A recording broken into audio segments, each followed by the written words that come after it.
রাজধানীর উত্তরায় র্যাব পরিচয়ে মোবাইল আর্থিক সেবা প্রতিষ্ঠান নগদের ডিস্ট্রিবিউটরের এক প্রতিনিধির কাছ থেকে 1,08,00,000 টাকা ছিনতাইয়ের অভিযোগ উঠেছে।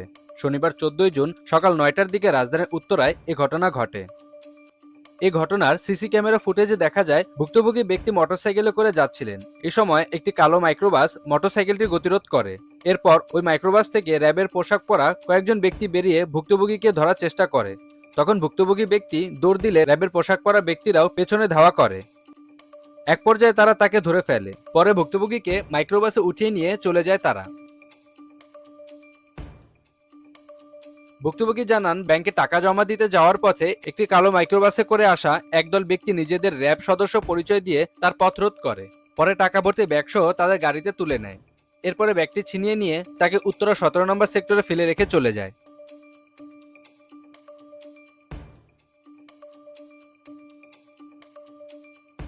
আইনশৃঙ্খলা বাহিনী জানায়, পুলিশ ঘটনাস্থল পরিদর্শন করেছে। বিষয়টি গুরুত্বের সঙ্গে দেখা হচ্ছে। প্রকৃত ঘটনা অনুসন্ধানে কাজ চলছে।